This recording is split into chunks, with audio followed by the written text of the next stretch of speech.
کبھی ایسا ہوا کہ آپ نے زمین میں بیج ڈالا ہو، فوراً پودا نکلا ہو، پھل لگا ہو، آپ اتار کے کھا لیں؟ ایسا نہیں ہوتا۔ جو نیچرل پروسیس ہے وہ ضروری ہے، کوئی شارٹ کٹ نہیں ہے۔ اور کبھی بھی ایسا نہیں ہوتا کہ آپ محنت کریں اور فوری اس کا ثمر آپ کے سامنے آ جائے۔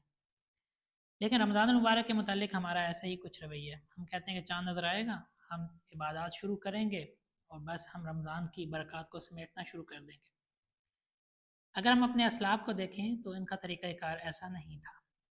امام ابن رجب رحمہ اللہ کی کتاب لطائف المعارف میں ابوبکر بلخی ایک بزرگ گزرے ہیں، ان کا قول وہ نقل کرتے ہیں کہ وہ کہتے ہیں کہ جو رجب کا مہینہ ہے یہ بیج لگانے کا، جو شعبان کا مہینہ ہے اس کو جو ہے نا وہ پانی لگانے کا اور اس کی نگہداشت کا، اور پھر رمضان المبارک کا جو مہینہ ہے وہ اس کی کاشت کا ہے۔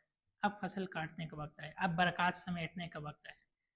تو میں آپ سب کو یہ پیغام دینا چاہتا ہوں کہ رجب کا مہینہ شروع ہو چکا ہے۔ اب وقت ہے کہ ہم قرآن سیکھنا شروع کریں، قرآن سمجھنا شروع کریں، قرآن کے ساتھ اپنا تعلق مضبوط بنائیں، گناہوں کو ایک ایک کر کے چھوڑنے کی طرف جائیں، نیکیوں میں آگے بڑھنے کی کوشش کریں، پھر شعبان کا مہینہ اس میں مزید بہتری لائیں۔ جیسے کہ صحیح بخاری میں رسول اللہ صلی اللہ علیہ وسلم کے متعلق یہ آتا ہے کہ نبی صلی اللہ علیہ وسلم جو نفلی روزے ہیں وہ سب سے زیادہ شعبان کے مہینے میں رکھا کرتے تھے۔ تو اس میں جو شارحین حدیث ہے وہ لکھتے ہیں کہ یہ ایسے ہی ہے جیسے فرض نماز سے پہلے سنت ہوتی ہے، ٹھیک ہے، سنن ہوتی ہیں۔ تو یعنی یہ رمضان المبارک کے آنے سے پہلے نیکیوں میں آگے بڑھنا، اپنے آپ کا تعلق قرآن کے ساتھ، اللہ رب العزت کے ساتھ مضبوط بنانا، یہ دراصل تیاری ہے رمضان المبارک کی، تاکہ ہم رمضان المبارک میں زیادہ سے زیادہ برکات کو سمیٹ سکیں، اللہ رب العزت کی رحمتوں سے مستفید ہو سکیں۔